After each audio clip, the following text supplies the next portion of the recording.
So for the next event for today, so we're gonna have a discussion slash chat slash interview with Vahrun Mohan, who is one of our alumni who graduated here a few years ago and has gone on to do some great things in the world of AI for code. So maybe why don't we start just telling us a little bit of just your history of how you went from being a student here at MIT to driving the development of the anti-gravity tool at Google. Yeah, so I'm happy to give like a pretty quick summary. So I'm originally from the Bay Area. I actually started the company with another MIT alum that I knew since middle school. So I started a company called Windsurf, and later that a lot of the folks from there ended up going to Google afterwards. So basically went to MIT. I did a lot of systems work at MIT actually. Like I did very little machine learning work, I would say at the time. I think computer systems was like my big passion. I did a lot of work at PDOS, worked with like Franz and Rob and also Sam Madden on database stuff. I did my super year up and then my MEng with Sam Madden actually. I think at MIT, I just liked performance engineering a lot. Actually, I was a TA for 6172, which is the performance engineering class, 2 times, and really enjoyed that work. Immediately after graduating from MIT, I joined a company called Neuro, where I worked for 4 years. It was a self-driving car company. It's interesting in that like every 5 years, it feels like everyone thinks robotics is going to make the next huge breakthrough. And I guess in 2017, it seemed like robotics was going to make large strides. I think we were still a little bit early there. Like Waymo is just now starting to hit a good amount of scale. But that was because of, I guess, 15 years of work before then, right? So I worked at Neuro for 4 years. I think the biggest feeling that kind of like bothered me was it was taking quite a while to productionize. And the reason for productionization was there's a lot of edge cases for self-driving cars. And I guess the big workload that we felt was going to be big. So a lot of the people that we worked with at the company, it was originally called exafunction. So actually the company went through a couple pivots before even getting to Windsurf. But originally we felt that GPUs and accelerators were going to be very powerful. And the sort of workloads that we saw in autonomous vehicles, we thought were going to be the huge workloads. So we built a GPU virtualization system and accelerator virtualization system, which basically allowed workloads that would previously run on accelerators to allow them to run on CPUs, and we transparently offload the compute to remote machines, remote accelerators. And if the accelerators died, we'd reconstruct the state of what was on that machine or another machine. And we ended up doing this for a couple of years. What ended up happening was these autonomous vehicle companies ended up kind of going bankrupt. I mean, I'm being very honest with you in terms of the problems that startups face. And along the way, we realized, hey, it's probably not a good idea if you build a company, and while you're building the company, the companies you are selling to are going bankrupt. Like this isn't a good property. So I guess at the time, like all of us were programmers, and we really enjoyed kind of like software engineering, and we thought AI would fundamentally transform many industries, right? And we were early adopters of GitHub Copilot. So we actually pivoted the company in the middle of 2022 to what was called Codium. I don't know if anyone here has even heard of that company. We trained our own autocomplete models from scratch. And I guess this will tie into the future of where I think the space is going. But it started with just autocomplete. We like took out a bunch of TPUs and we actually trained an autocomplete model. And we also trained our own chat models too. We were doing like basic kinds of like SFT, DPO on top of models to basically get them to chat. And the idea was we sold them to enterprises and self-hosted the capabilities inside their VPC. For companies that didn't want to like send their code outside, we gave them AI capabilities. And we had like hundreds of thousands of users using that product itself. But I guess the big worry for us was kind of like where I'm going to get to, which is that the capabilities were improving so quickly. So while we were doing that ChatGPT launches, and then we see the writing on the wall that like probably autocomplete is not going to be the thing that people are going to be thinking about in a couple of years, right? This is probably not it. And in the beginning of 2024, we assumed that, hey, the models would have agentic capabilities. In other words, the models would be able to take actions themselves. At the time, the latest and greatest technology was for the models to basically be able to slightly chat with you intelligently. It was like a personalized Stack Overflow. That was what you were getting at the time, right? But instead, we thought the models would be able to actually take agentic actions on your behalf. And we kind of like bet that the system would be able to do this. And that's why we actually built our own IDE, which was Windsurf, right? We built our own IDE because we thought the surface would need to get reimagined if agents would need to be modifying your code, right? So we forked VS Code and built an IDE. And we were the first kind of agentic IDE. Now, after that, this became a very obvious decision, and many other products started doing it. But I guess the biggest takeaway for us was we thought the capabilities of the models would go through like this crazy exponential curve, right? If today it was autocomplete and tomorrow it was chat and the next day it was agents, probably in the future what's going to happen is people are going to be managing many tens of agents in parallel, all the while like, the developer is going to spend less and less time looking at code. And obviously we went through this process of moving over to Google, like the core R&D team ended up moving over to Google. And we built this product, Anti-Gravity, that basically summarizes this, right? Like developers are spending, we have an agent manager on the product, and developers are spending more and more of their time purely in the agent manager, multiplexing between agents, rather than even going into the IDE. Like the IDE is becoming a thing that people are using for debugging, rather than the default state, right, in a lot of ways. So, by the way, there are a whole host of other problems that come because of this, because imagine you have so much vibe-coded software, and people cannot even understand what the code is doing. So there are a whole host of problems, but I will just end with one thing before turning it back to you, which is the kind of crowning moment for me in the last couple of weeks was Linus Torvalds recently actually like built a repository, and recently he said he vibe coded it with Anti-Gravity. So he actually like built his most recent Git repository he did. And I guess the thing is not like a flex that, hey, Anti-Gravity is a good product. I think it's more so like, where is the industry going? You have a person that was a staunch advocate that like, I need to use Emacs, right? You will never see him using an IDE. And he skipped autocomplete, he skipped chat, and now he's directly using Anti-Gravity to vibe code applications, right? So if like the best programmer of all time is doing this, we probably can see where this is going. So yeah, I'll just kind of end with that. Thanks. No, this is really interesting, and maybe to build on that. So I would say even over the past 6 months, right, we've seen this dramatic improvement in the capabilities of these models, right, and of the programming tools more broadly. And I wonder if you have some insight as to what has gone into that, right? Is it simply the models got better and everybody else is just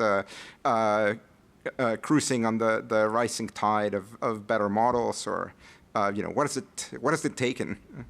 Yeah, I think what people will be very surprised by is it's not a simple answer, but I think the data kind of is maybe helpful. So if you go back to early 2024, there was this kind of like this product Devin. It was mostly like a Twitter post that, hey, we're going to be able to do software engineering is automated entirely. That was completely overblown and for the most part. But the key benchmark that they took was this benchmark called SWE-bench, okay? And people here might have heard of SWE-bench, but the idea here is it's 500 problems, you take some popular repositories and issues there, and you actually see if the model is able to solve the issue, right? And the way you solve the issue is you take a look at the code that was generated, you have a golden unit test, and you see if the unit test passes, right? And at the time, people were very excited about 15%. Right? And now the models have gotten to north of 80%. And I'm very sure, by the way, like even of the north of 80%, some of the reason why it's not even higher is because the problem is itself ill-posed, right? It's a vague problem statement. You'll actually look at like a couple examples of SWE-bench. The unit test is even not a good unit test. So there's some weird stuff here where fundamentally like we have cracked this. We have cracked this benchmark. And I think there's a couple of reasons why. So if you were to just look at like just the LLM space right now, there's this whole thing of pre-training, right?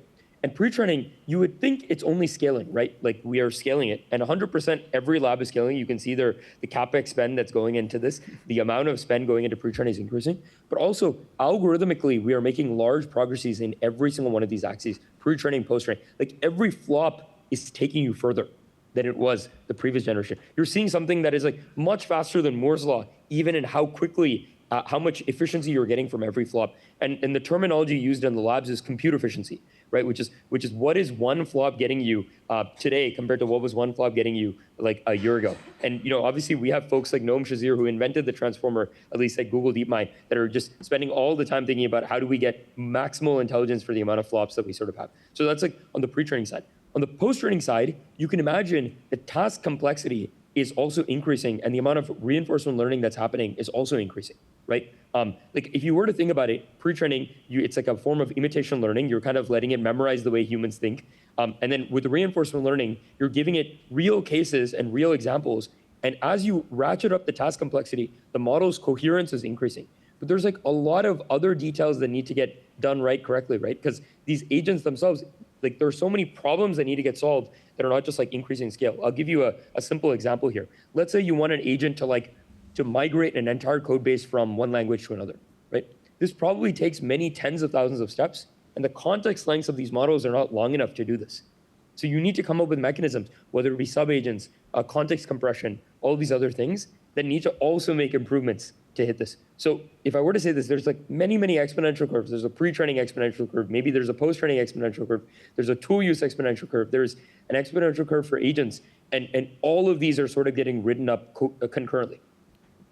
Right, so I know that was not like a clean answer, but that is the fundamental reason why in the last like year, I think ever since it was obvious, and I think in middle of 2024, that agentic capabilities of these models would unlock tremendous amounts of value. And I do feel like Windsurf was one of the first applications to kind of do this.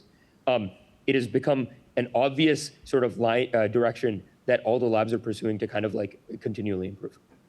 Yeah, no, and it makes sense given the scale of investment that is going into this, right? That it's not going to be one simple answer, Yes. one small trick that makes everything. It's the same thing as treat it similar to what was going on with Moore's Law with Intel, right? With the whole TikTok phenomenon. Maybe it's like much more compressed because obviously you can make a lot of these improvements in software, right? You don't need to tape out a brand new chip sort of every time, but it's a bunch of things that happen, right?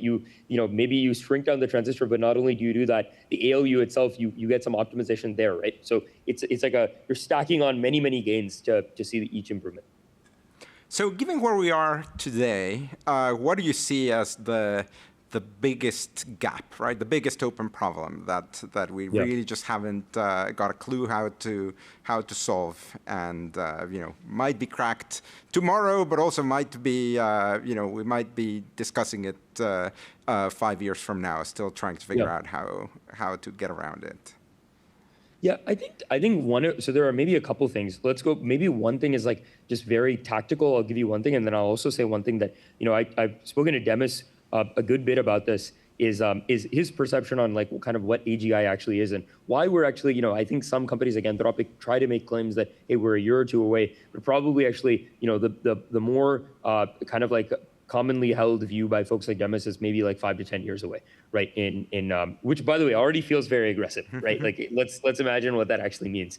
But okay, so first thing obviously for the models is it doesn't feel like this model learns the same way someone like Isaac Newton did to make progress. And what I mean by that is like first of all, there's this ability to kind of like make deductions and then from that almost take those deductions and the next day wake up and use that to pursue it to make much, much deeper sort of insights, right? This idea of continuous learning, right? Like it feels like we don't have this, right? The models can go on, but the underlying value function of the model or the knowledge of the model has not been increasing. Now, you could argue maybe the current paradigm already can support this, right? Like I'll give you some examples. Maybe all it takes is the model needs to get very good at distilling its knowledge and retrieving it very efficiently. That's maybe one approach you could possibly take. Another approach you could possibly take is maybe as the model is kind of operating, it actually does need to change its own weights, right? Maybe the weights of the model actually do need to get changed dynamically. Maybe the right way to operate it, and maybe an example is, let's say I'm a student at MIT versus I'm a student at Harvard. Maybe this is not the best example, but let's say I'm an engineer at Meta versus Tesla, and I work for Mark Zuckerberg, and instead I work for Elon. Probably the way I succeed in one organization is different than the way I succeed in another one. And maybe you could read some distillation, but probably actually there's some internal value function of the model that needs to fundamentally change if I'm a Tesla employee versus I'm a Meta employee. I'm just giving you an example here. And I don't think anyone has like fully cracked what that actually looks like. And I think at a higher level, sort of what Demis's sort of viewpoint on what feels like we don't have is how do we make the model ask the hard questions, right? Like right now, it feels like the model can make deductions that are complex, but within the realm of like what we understand, right? Like I never look at it and I'm like, wow, that's like a crazy deduction you kind of made. I'll give you an example of something that it's like already amazing at that I've like sort of been telling the team we no longer need to do. But that jagged form of intelligence where you have like superior retrieval and you can make the deductions that all of humanity has made, but actually ask the one like most important question to solve humanity's hardest problems. It doesn't feel like we are there yet, right? And I don't know. Obviously all of us are thinking about this all the time, but this could be another breakthrough that needs to happen for that. So one of the things about, one of the big questions that I think we're going to be contending more and more in the next few years is how to collaborate with these tools, right? And I think the tools themselves have made a lot of progress in terms of how they integrate into our workflows, right? And everything from monitoring our GitHub repositories to now even integrating with Slack, right? And reading your messages. But you still don't have the sort of relationship that you can have with a colleague, right? Who you go out for drinks after work, and you build up this shared language and these shared assumptions, and it makes communication efficient, right? I don't know. I'd be interested in hearing your thoughts around this question of the interaction model, and what do we need to do to actually get the models to the point where we can collaborate with them in a more human way. Or maybe this is the wrong question, right? Maybe we shouldn't actually be thinking about it. No, I think it's the right question, which is like, what is fundamentally the reason why like the models are not able to even do simple tasks sometimes? And I think actually like what you said was a little bit of the reason. There's coffee room conversations between people, and there's so many conversations that are not actually like within the realm of what the models actually see. Not to mention actually, even if the models can see it, there's such a large space of things that might need to get retrieved that itself is like a fairly complex problem. Granted, we will solve that problem. Like, I don't think this is an unsolvable problem. Like, I think with enough reinforcement learning and enough sort of training, I think this kind of problem actually can be solved. But this idea of not every piece of information is actually distilled within knowledge that it has access to, I think is like a big piece here.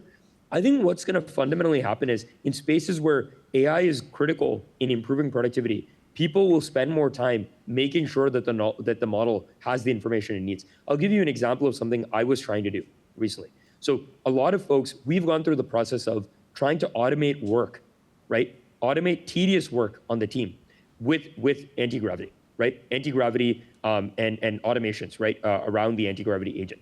And what we found was we were just like, okay, fine. There's a Google Doc of how you can like run our evals, right? And we use this Google Doc.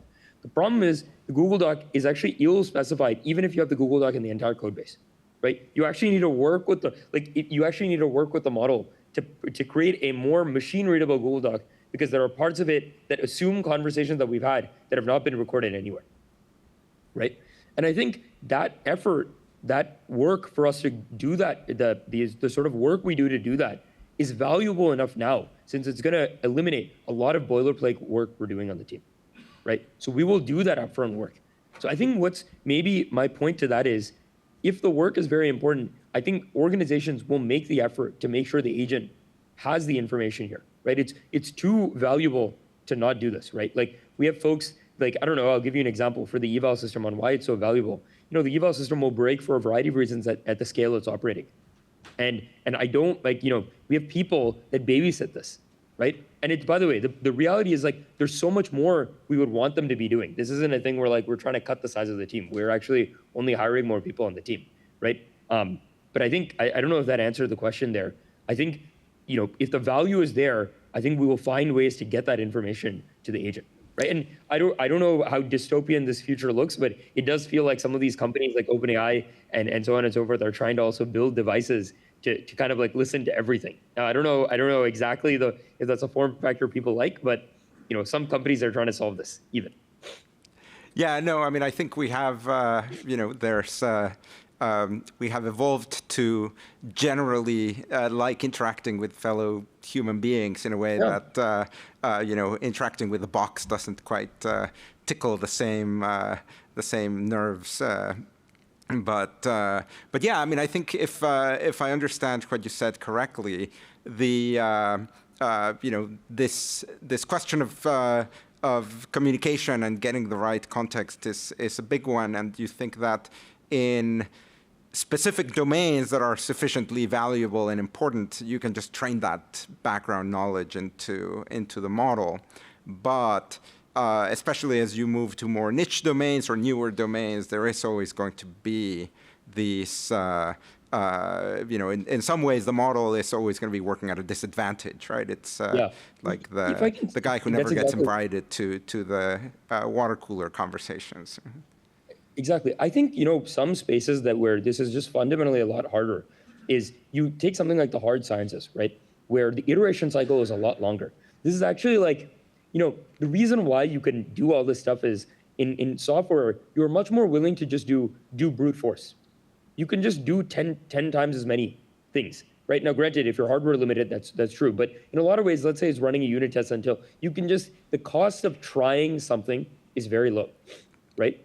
And the interesting thing in the hard science is that that means the value of your intuitions, it's still high, but it's less valuable because brute force exists, right? So, and not to mention the models are getting smarter, and I think anyone that thinks the models are just brute forcing now, they're putting their head in the sand, right? Like the intuitions of the model are also improving.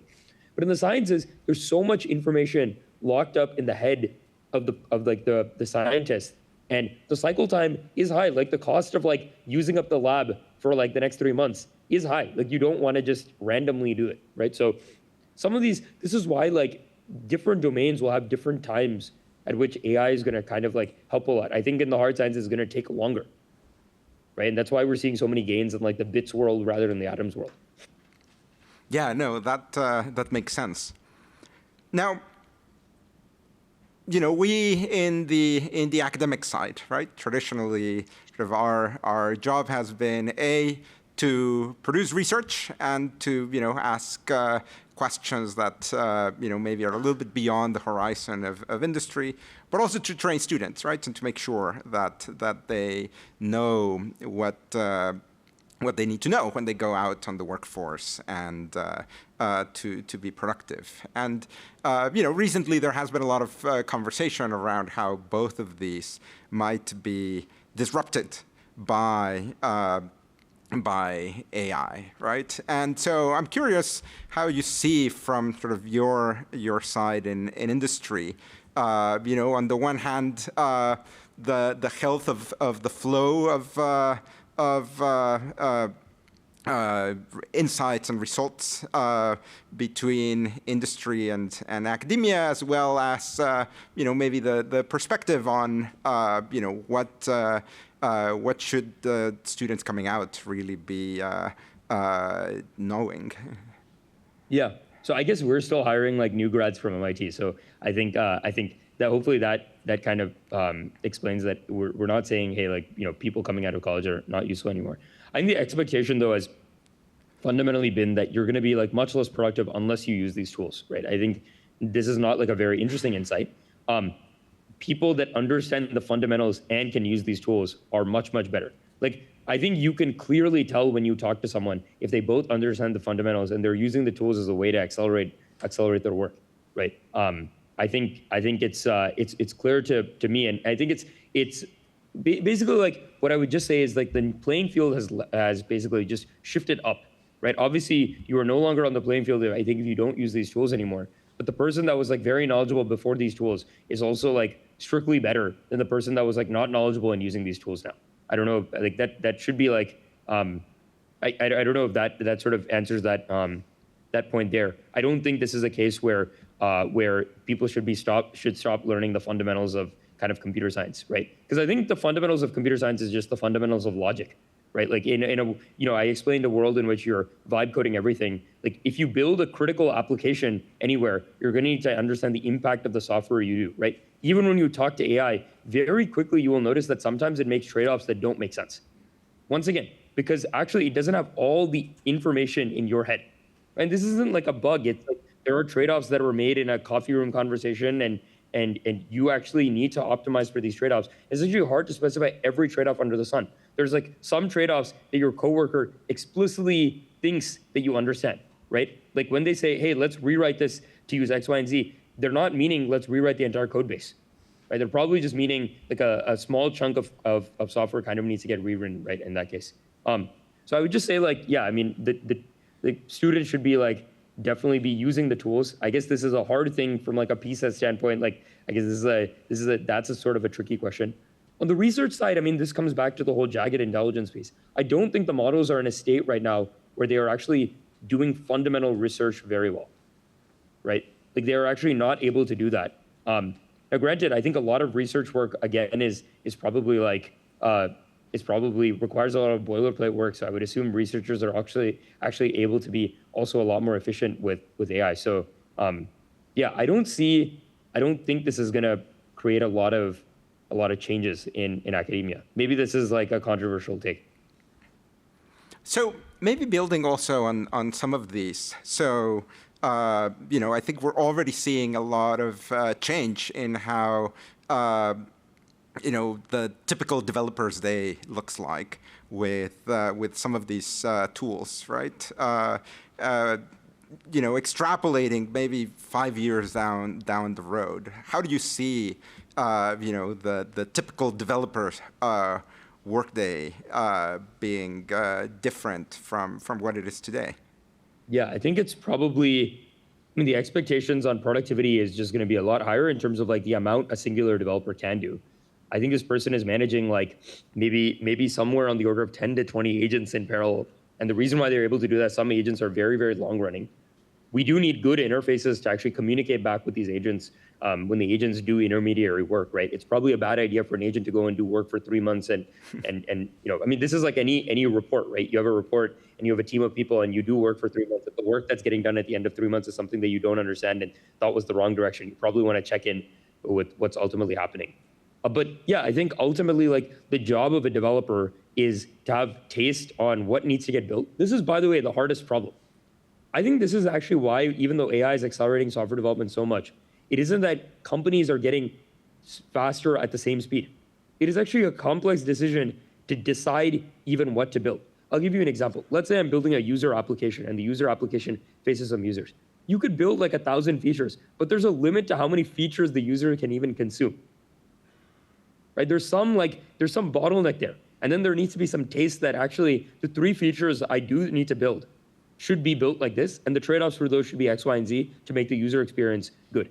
You have some number of shots on goal. Like it kind of becomes like the hard science kind of case all the way there. But that is what developers are spending more time thinking, right? When I think about what software development is, it's like maybe 3 things. It's like building it, how should I build it, and what to build. And I think people are spending much more time thinking about what should I build, right? And I don't know if this is like fundamentally different than in the past. Like I think, let's go back to when people were writing assembly. The way people build and a bunch of design decisions they made about, let's say, even doing networking cross machine was probably like people were taking a lot of time doing this, and now people in Python just do like socket.send, right? So I think this is just another level of abstraction on top of that. And people will be thinking much more closely to what are the problems that need to get solved to make my technology succeed.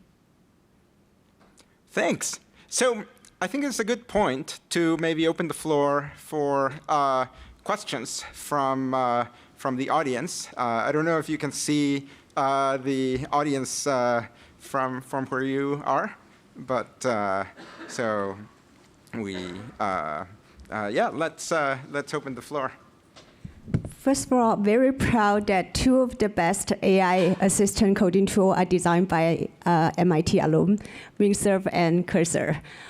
Be part of the community. I would like to know, after you joined Google, Gemini has been selected by Apple to be the default model, and then also Colab has been widely used in the academic world. What's the next breakthrough or product features you guys are thinking of in terms of the co-assistant tool at Google level, and what kind of, for example, is more better human in the loop, better product design, or better backend system that can integrate everything? Thank you. Yeah. I think the mission fundamentally, like I think a lot of it is the model, right? Like the product, the way we think about products at Google, at least like on our team is, and we thought about it this way at Windsurf too. It's how does the product maximally showcase the capabilities of the model, right? And the reason why we think about it that way is because every generation as the model improves, if you don't think about it that way, a lot of your product needs to get deleted. And I'll give you an example of this just because I think people might remember. And I think Cursor actually had some features here before the agent capabilities sort of became very popular. But they had a feature called like @docs, or you can @ a directory, right? You could actually do the @ mention of the directory. And what happened is that was very useful when the models actually couldn't like do anything agentic. But then as the models actually ended up getting agentic capabilities, the model was able to read documentation itself. It was actually much better to have the model actually browse the web because at least that was up to date versus indexing a particular version of the documentation. So what I really want to just get at is the way we think about products is how does it maximally showcase the capabilities of the model? Now, where are the model capabilities going? The model capabilities are going much more multimodal. Actually, if you look at a product like anti-gravity, it can even actuate the browser. And we think if the model is supposed to automate a lot of work and tedious work that developers and knowledge workers do, developers and knowledge workers spend a lot of time in the browser because they might be using a code review tool. They might be looking at logs. They might be looking at many systems that only exist outside, right? Like even Drive and Workspace, right? And also knowledge workers and developers. The reason why I'm distinguishing knowledge workers and developers and why I'm calling it something the same thing is I think automation and using code is something that everyone is going to be expected to be able to create, right, as part of their work, right? Like code is like the most atomic unit of automation, right, in some ways. And the fact that anti-gravity can generate code just means it can automate things on a machine. That's like all it really means down the line. But imagine, okay, if I was to be very concrete, we're going to be able to go like much more powerful on more surfaces that includes the browser or the operating system. The model is going to be able to be coherent over many more steps. And its reasoning is also going to be able to be much stronger over many data sources. So I know that sounds like kind of crazy, but this is like it's just better at every dimension you kind of think of is what's being pushed. Also on top of that, what I think is very exciting about what Google is doing in particular, we actually shipped a model called Flash, right? Gemini 3 Flash, and the coding capability is actually on par with Pro. So what this actually means is we are also trying to drive the cost of intelligence down for our users also. That is an active work of effort that we are always thinking about is how do we make intelligence much faster and cheaper, right? And Flash is significantly faster than Pro. So like, I know that it's a cop-out, it's better in every dimension, but like, this is what it takes, right? Like the sheer amount of CapEx, if we're not doing this, like what are we actually doing? That's cool. I think he was first. Yeah. Thank you very much. You have a unique insight on how users are interacting with the model. So I'm curious to learn what you have learned on seeing how users interact with the model. It could be in form of experiments you ran that you expected that fail, or maybe some surprises on how your users use some of the anti-gravity or your previous products, and ways that you've never thought about, but how user adopted your product. Yeah, I think, okay, a couple of things that I thought were pretty interesting. First of all, we put the browser in. We thought people would, largely speaking, be using it for UI testing, right? In other words, you make a full stack application and you use it. But people, as the browsing capabilities actually increased, people have actually been using it for general browser automation where it can look at like arbitrary insights that then help them write software. So it's like, oh, like open up a system design from X in Jira and then after that write some code. People have actually been doing this. And the benefit of doing it this way versus like all this like MCP shenanigans is you are at least then you are no longer reliant on an API existing. And the reason why that's helpful is why did the people at Jira, for instance, build their product? They built it for people to use it on a website. So they fundamentally like the website is the source of truth, right? The API is something that lags the website in some way. So that was an interesting thing that I also found. The second thing that I thought was also really interesting is we have so many users that are running so many agents in parallel. I did not think we would have a person running 10 agents in parallel. Like I talked to a user, we give very generous Flash capacity for our Ultra plan, and this person ran out and I was like, how is this even possible? Like, it literally doesn't make sense. Like you would have to be a monster to do this. And I found out what the workload was and it was insane. Like I did not think software development was changing this much, right? People were doing a migration on one code base while doing X on another and Y on another. And I think this is just the future, right? Awesome. And this is why we built out the agent manager, but it's cool to see that pull already coming naturally from the product. Awesome. Thank you. Thank you. Vahrun, thank you for the talk. Thank you for building such a sensational product. I use it all the time. I just had a question actually based on, I firmly believe in what you're saying. I'm actually a medical doctor, and I've been using anti-gravity a load and building all kinds of stuff way beyond my intrinsic capabilities to do so. But I'm curious, my own workflow's changed a lot. I was using Codex and VSC before, and now I've shifted over entirely to anti-gravity. But still, this problem of figuring out what to build, what problem in the real world is it solving, and what am I going to do after it's built to get people to use it, what's the business model, all that kind of stuff, I'm still doing elsewhere, and then getting Gemini or ChatGPT or whatever to write a prompt that then I'm using in the anti-gravity world. So to what extent are you looking at bridging that gap, or is that always going to be two separate worlds? So look, I think my feeling is there's always going to be this kind of consumer use case, right? And the consumer use case is and less productivity based. And the consumer use case is I want to answer a one-off question that is very topical to me, hey, tell me a little bit about this bed, and I want the latest and greatest bed in X, right? And this is very specific, and I think Gemini app and ChatGPT are going to be great products for this. The idea you brought up is something we genuinely care about. I think you will see we're going to flex more and more to be able to do more powerful things in Workspace, be able to use all the data sources you have internally. We want this to be the most powerful knowledge assistant, right? That is able, the fact that it can write code is a feature. Yeah. Fundamental feature, right? Now, I still think you will need to apply a lot of your knowledge being an actual, in the medical space to actually figure out what problems you need to solve. But I think we want to help with being able to piece together the knowledge from all these different sources. That is something we definitely want to do, and we will improve with it. I think the browsing capability is at its very, very early innings. And frankly speaking, right now, for a lot of tasks, it is still very tedious. I think we have a lot more improvements to be made. This is, once again, I know everyone will say this is the worst the technology will ever be, right now. Yeah, sure. Thank you. So Vahrun, hope people can hear me. Vahrun, it's great to see you again. Met you in the fall. Hey, so last year I was using your Windsurf in the summer to do autocomplete, like you mentioned the code. It's really cool to see the new product come out. So this kind of question is about the shift from an autocomplete to the new anti-gravity IDE platform.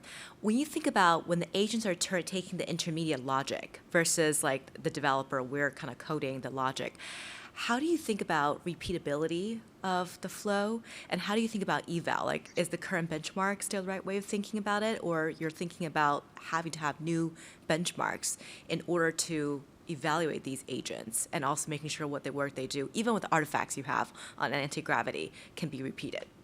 Yeah, so we are we care a lot about this. Actually, a lot of the work on our team is actually eval, because I think otherwise we don't know if we're actually making the product fundamentally better, right? And we have a lot of evals that are held out and actually represent the hardest tasks our team can do.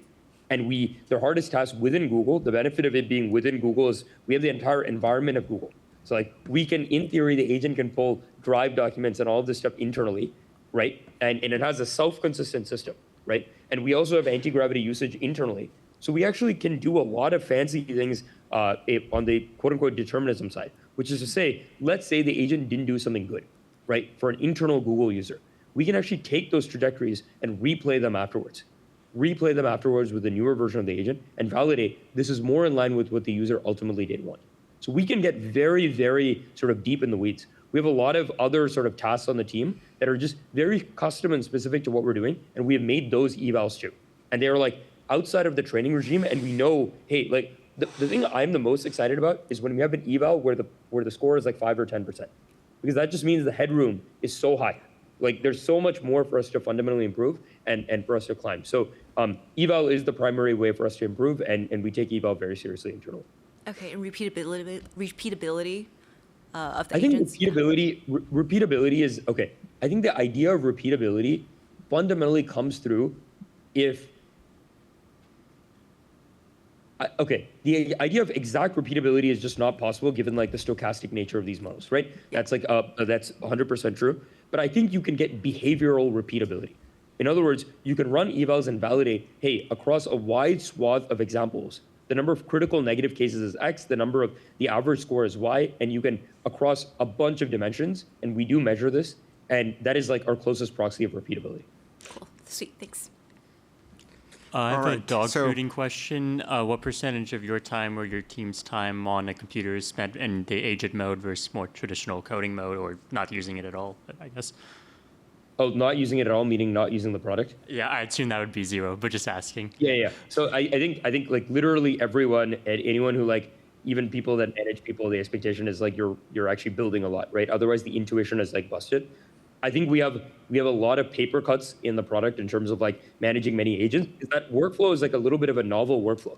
And I think, by the way, this is just to say one thing. This is why I think some of these products like Claude Code have taken off in a lot of ways, because I think managing many agents in a terminal is natural for a lot of developers.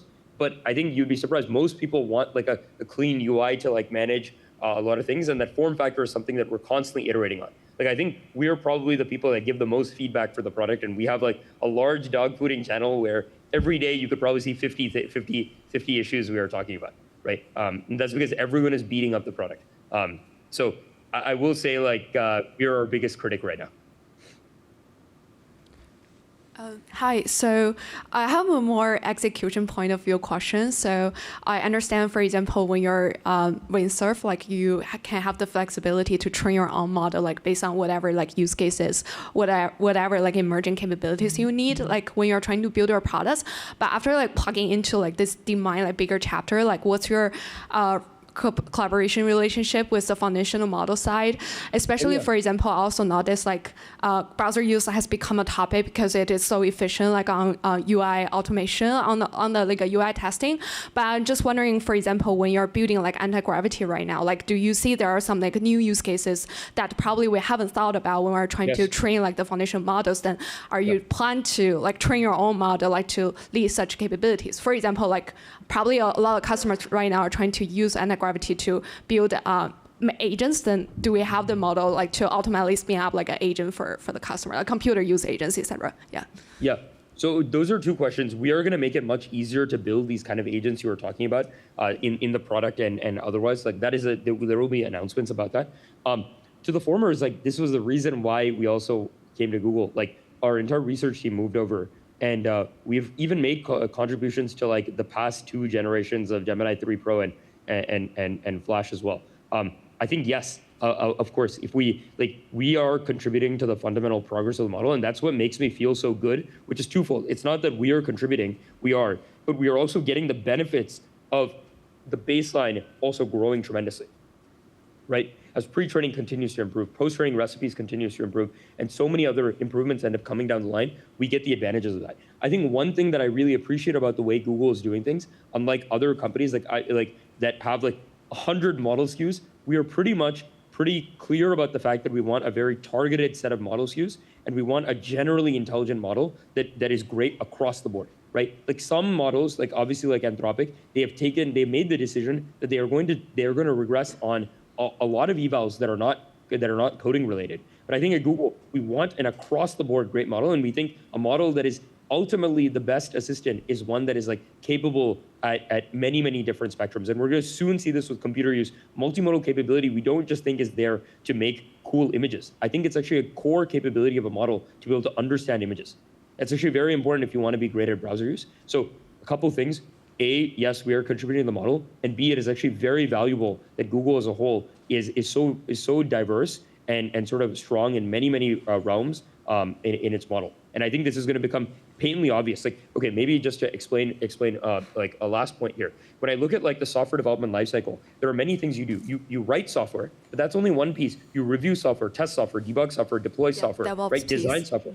Yes, you do so many different things, and I think this requires you to have reasoning capabilities on many surfaces that are not just like your underlying code base. Like it's quick. Like we got the quick wins of being able to quickly write software. But if I were to say this, if I were to take every developer and instantly allow them to write software, we would not save software development time tremendously. right? And I think this is where we're going to start seeing the advantages. And I really hope Gemini is able to like push forward here. And I'm like very, very confident in sort of the direction we're taking right now. Gotcha. Thanks. So I think we are out of time for this session. So we're going to have to jump to the next and final session of the day. But let's thank Vahrun for spending some time with us. Thanks a lot, guys.